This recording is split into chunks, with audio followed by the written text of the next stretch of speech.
तो आज सभी विस्तार इंस्टीट्यूट में आज हम लोग कैपजेमिनी एचआर जो आईटी कंपनी है, जो हमारे एमएनसी है, उसके एचआर मैडम से आज हम लोग बात कर रहे हैं। और बहुत सारे सवाल आईटी सेक्टर के स्टूडेंट्स के मन में रहते हैं। अमूमन ये देखा गया है कि ऐसे सवाल कॉलेज कोई बच्चों के मन में रहते जरूर है, वो पूछते नहीं है या फिर कोई उनको बताने वाला नहीं होता। इस कारण से जब रियल एचआर राउंड आता है, जब टेक्निकल राउंड्स आते हैं, तो हमने देखा बहुत सारे स्टूडेंट्स को फेल होते हुए या फिर वो उतना अच्छा पैकेज नहीं ले पाते जितना वो कर सकते थे। तो आज बहुत सारे क्वेश्चंस मैडम से हम लोग पूछेंगे और मैडम आपके बहुत सारे क्वेश्चंस क्लियर भी करेंगे, तो उसको आपको काफ़ी कुछ समझ में आएगा। तो welcome madam for this interview session. तो मेरा मैडम पहला सवाल है कि जैसे मैंने देखा कि कॉलेज में जो बच्चे पढ़ते हैं, टेक्निकल जो लोग प्रोग्रामिंग पढ़ते हैं, तो उनको ज़्यादातर मैंने प्रोग्रामिंग में रुझान लेते नहीं देखा है। तो मैं ये जानना चाहता हूँ कि कंपनी में अगर वो जाना चाहता है तो कितनी वो अपनी तैयारी कर ले कि वो एक कंपनी में खुद जाके भी इंटरव्यू दे तो उसका सिलेक्शन हो जाए। तो जैसे सर ने बोला कि लोगों का इंटरेस्ट नहीं होता, तो क्या होता है ना, एक्चुअली सर गलती इनकी भी नहीं है। इनको अपना स्ट्रक्चर डिफाइन नहीं है कि मेरे को किस टेक्नोलॉजी में जाना है। तो आप क्या कर सकते हो, जो आपके जनरल एकेडमिक्स में जो आपको जैसे पाइथन सिखा रहे हैं, अभी मार्केट में सबको पता है कि पाइथन का कितना ज्यादा डिमांड है। जब हमने अपना ग्रेजुएशन के सच बता दिया था, मेरे अलॉशियस में हम पढ़े हैं, पाइथन उस टाइम पे नहीं आया था। अब जो बच्चे कोर्स कर रहे हैं, Python is mandatory in schools also, it is mandatory now, AI आ गया है। तो आपको ये चीज देखना है कि कौन सी लैंग्वेज बहुत स्ट्रांग चल रही है मार्केट में। बहुत सारी कंपनियां, आपको थोड़ा सा सर्च करना पड़ेगा। आप ये नहीं सोच सकते कि मेरे को हर चीज स्कूल फीड मिलेगी या सर मेरे को सिखाएंगे। मेरे को देखना है मार्केट में कौन सी टेक्नोलॉजी बहुत स्ट्रांग है, क्या मैं उस पर बहुत स्ट्रांग बन सकता हूँ, क्या मेरे अंदर कैपेबिलिटी है। हो सकता है आपका जावा स्ट्रांग ना हो, बट आपका पाइथन बहुत स्ट्रांग है यार, आपका यूआई यूएक्स डिजाइनिंग बहुत स्ट्रांग है। So make it a very very strong, be master in one language at least, ठीक है, मास्टर कर लो उसमें। कोई आपको तो नहीं सकता, हमेशा रिक्वायरमेंट रहेगी। एजयोर मार्केट से नहीं जा पा रहा है सर, अभी भी डिमांड है उसका। हमारे यहाँ कुछ ऐसे क्लाइंट्स हैं जिनका स्पेसिफिक उसी को चाहिए उन्हें अभी भी मार्केट में, क्योंकि बहुत सारे क्लाइंट मुझे कभी वो टेक्नोलॉजी पे काम कर रहे हैं। तो आपको ये समझना पड़ेगा कि आपको कौन सी टेक्नोलॉजी में काम करना है। जावा डेवलपर बनना है मुझे, तो मैं जावा डेवलपर में कितना स्ट्रॉन्ग कर सकता हूँ। नहीं आ रहा है आपको समझ में Java, switch to the different language. But let me tell you one thing, all the language have the basics. आपने पढ़ा होगा बेसिक सेम, ठीक है। जिसको जावा, मेरे सामने में सब जावा वाले ज़्यादातर जावा से लेनी है, ऑटोमेशन, क्यूए वगैरह, तो उनको सबसे पता चले कि जावा इसको बनती है, हर जगह कर लेगा। एसक्यूएल जिसको बनता है, मास्टर है वो।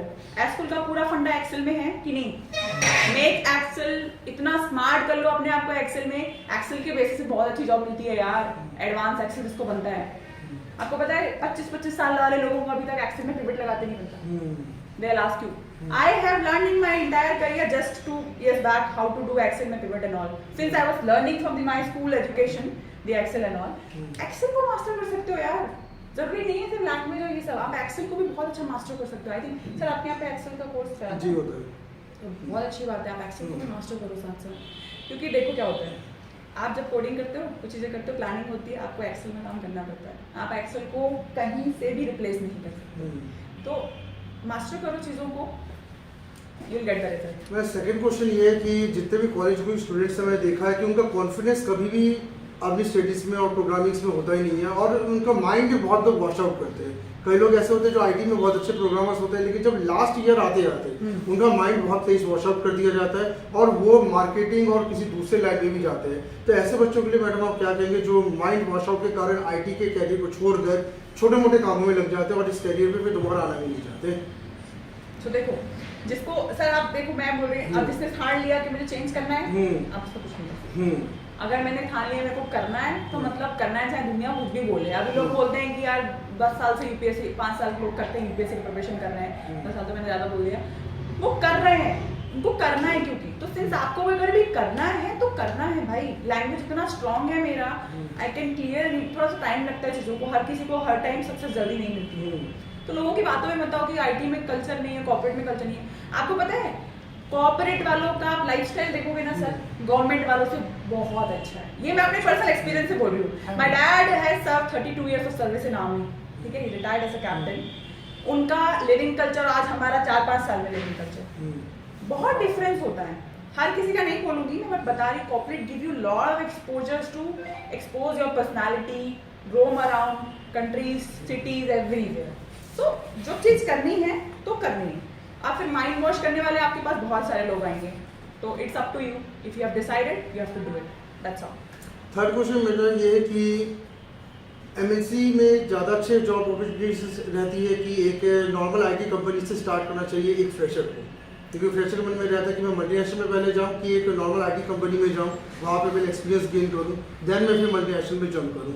तो आपके हिसाब से कैसा करना चाहिए? देखो दो चीज़ है, ठीक है, हर चीज़ आती है प्रोस एंड कॉन्स के साथ, ठीक है, एवरीबॉडी इज अवेयर। तो क्या होता है ना, जब आप छोटे मोटे फर्म्स स्टार्टअप्स को ज्वाइन करते हो आपको बहुत कुछ सीखने मिलता है, बट उनमें हायरिंग के लिए क्या होता है, आपको बहुत स्ट्रॉन्ग होना होता है, क्योंकि आपको पूरी रिस्पॉन्सिबिलिटी है। एमएनसीज में क्या होता है ना सर, आप फ्रेशर ज्वाइन किए, डिपेंड करेगा प्रोजेक्ट में क्या हुआ, मान लो अभी जैसे अभी ये क्वार्टर चल रहा है ना, इसमें रिसेशन का बहुत हिट हुआ है, आधे प्रोजेक्ट चले गए, लोग बेंच पे पड़े हैं। तो आपको ये चीज़ समझना है कि सर्विस बेस्ड कंपनी में आपको शो ऑफ करने में बहुत ज़्यादा मेहनत करनी पड़ेगी, बहुत ज़्यादा आपको बिल्ड करना पड़ेगा, आपको सारी चीज़ें मिलेंगी, लेवरेज मिलेगी, उसका भी कोई भरोसा नहीं है। कोई भी आप कंपनी से स्टार्ट कर सकते हो, आपको अच्छा पैकेज ऑफर कर रही है, आपको रोल अच्छा दे रही है, आपको समझ में आने लगता है काम करते करते कि ये बंदा भाई 1 साल काम किया, 1 साल में आपको समझ आता है कि कंपनी में ग्रोथ होने वाली है, कि मैं स्टक होने वाला हूँ, जस्ट चेंज। लोग टीसीएस में ज्वाइन होते हैं, उनको बहुत पहले अच्छा लगता था टीसीएस में ज्वाइन करना, अभी लोगों को समझ में आता है कि टीसीएस में तो ज़्यादातर ग्रोथ नहीं है, सैलरी वही है, तो आपको चेंज कर दो। ऐसा नहीं है कोई कि आप स्पेसिफिक हो जाओ मेरे को ना इसी कंपनी में जाना है, इसी में चीज़ें जाना है। स्टार्टअप में अच्छा पैकेज मिल रहा है, आपको अपॉर्चुनिटी मिल रही है, गो फॉर इट यार। जो जॉब पहले आती है I have to take it. ज़्यादा अच्छे के भरोसे बैठोगे, nobody knows what will happen in future. अभी नेक्स्ट क्वार्टर से बोला है कि रिसेशन का थोड़ा इम्पैक्ट, अब वो नहीं बोल सकते क्योंकि इतना ज़्यादा यूक्रेन वॉर था अभी इसके पहले, और अभी ये जो वॉर चल रहा है, तो सिचुएशन में चेंज। तो कंपनी सारे अच्छे हैं, आपके ऊपर डिपेंड करता है आप कैसे करें। मैम जहाँ पे कॉलेजों की बात करें तो वहाँ प्रोजेक्ट्स का भी बनवाने का रहता है, जो फाइनल सेमेस्टर होता है वो ज़्यादातर प्रोजेक्ट्स के लिए डिफाइन होता है। ज़्यादातर देखा जाता है कि बच्चे प्रोजेक्ट्स बनाने की जगह उसको परचेज करते हैं या फिर वो सीनियर से ले लेते हैं, इसका बहुत बड़ा इम्पैक्ट उनके आगे के कैरियर पे बढ़ जाता है, क्योंकि प्रोजेक्ट्स को बोल नहीं सकते। तो आपके हिसाब से प्रोजेक्ट्स कैसे वो बनाएं और प्रोजेक्ट्स के लिए कितना प्रोजेक्ट्स उनको कितने पेजेस बनाना चाहिए, क्या करना चाहिए, वो थोड़ा सा गाइड कीजिए। तो मैं आपको बताती हूँ मैंने 12th में क्या किया था, क्योंकि ना अकेडमिक्स में ना आपको तो प्रेशर डाल देते हैं कि आपको बहुत ज़्यादा एक्सपेक्टेशन देते हैं कि इतना प्रोजेक्ट होना चाहिए, वाइवा होगा, आपका ही होगा यार, 10 नंबर से 5 नंबर आपको वैसे भी मिलने वाले हैं, ठीक है। So don't focus on that, give your present, आपके पास मौका है उस चीज़ को एक्सपीरियंस करने का, सीखने का, बनाने का।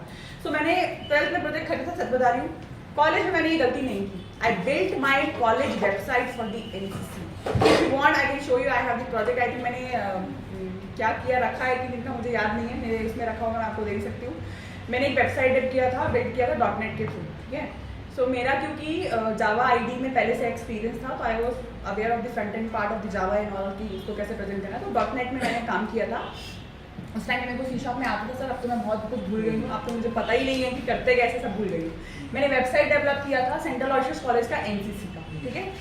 तो हमने पूरा मेहनत किया, आप छोटा सा प्रोजेक्ट बनाओ, बट अपने आप में जो सीखा है ना, आपके पास मौका है उसको प्रैक्टिकली उसको दिखाने का, करने का, आपको अंडरस्टैंडिंग मिलेगा, आपको शायद समझ में भी आएगा। फिर क्या होगा, वाइवा होगा।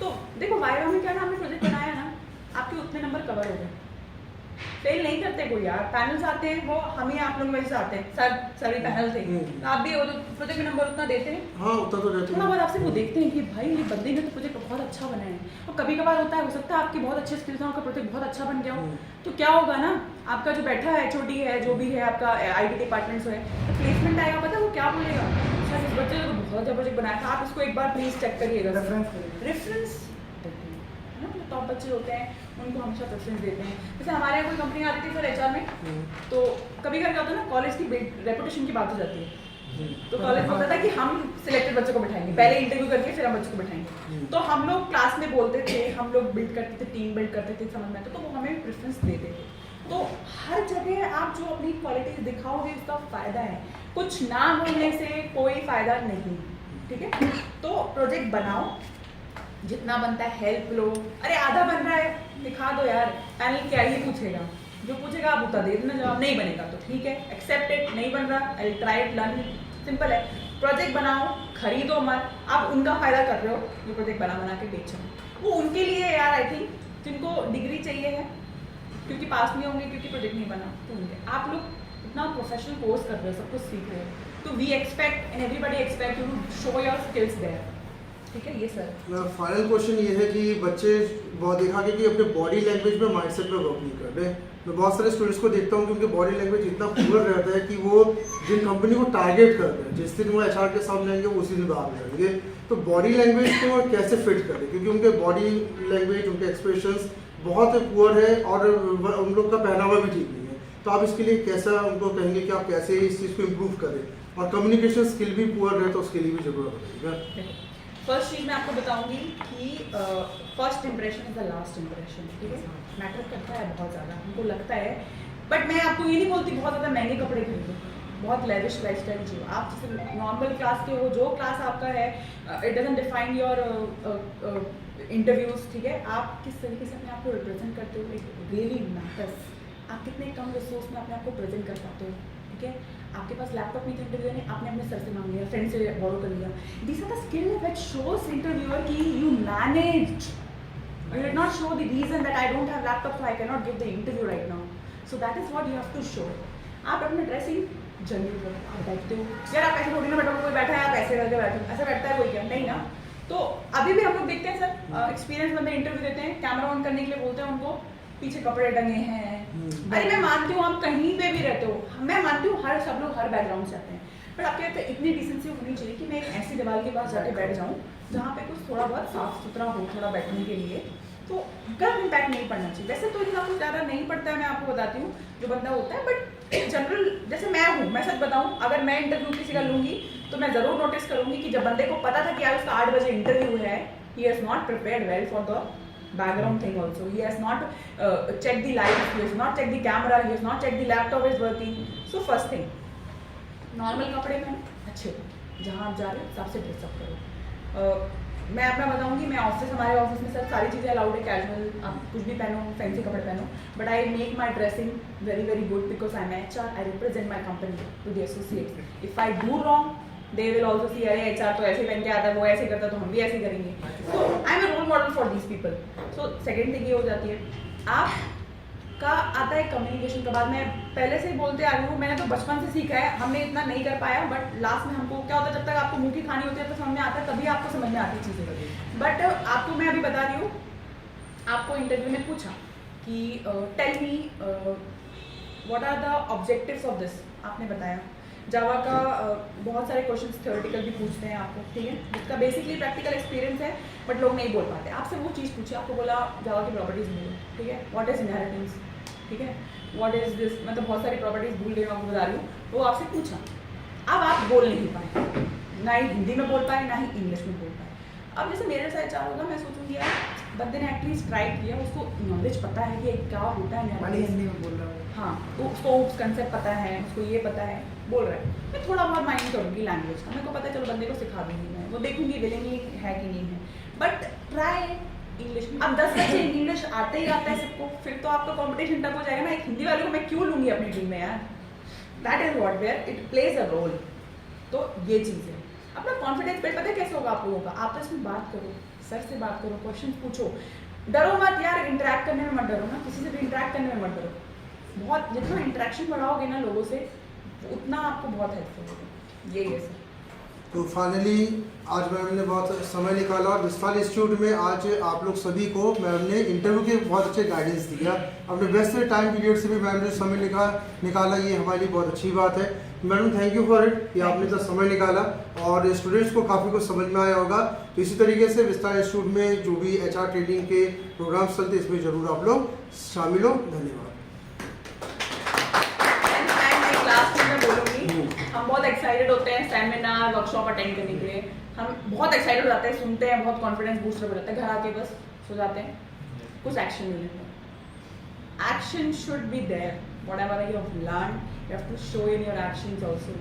आज मैंने सुना, मैम से सुना, सर से सुना, सीवी बनाना है, कम्युनिकेशन पर लिखाना है, हाँ ठीक है ठीक है ठीक है ठीक है ठीक है, एक महीना निकल गया, procrastination should not be there. I was usually in my young generation, young time, मतलब अभी का जब मेरा पहले का अर्लियर टाइम था, I was usually used to procrastinate everything sir, everything, but right now I am like that, क्योंकि अभी जॉब में नहीं कर सकते आप, आपको आज देना रिपोर्ट तो आज देना है आपको, so it become now my habit to do not to procrastinate, मैं आज का काम आज ही करना है, तो वो चीज़ हैबिट में बनाओ, ठीक है।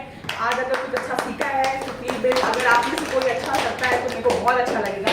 मेरा कोई ऐसा कोई मॉनिटरी इंसेंटिव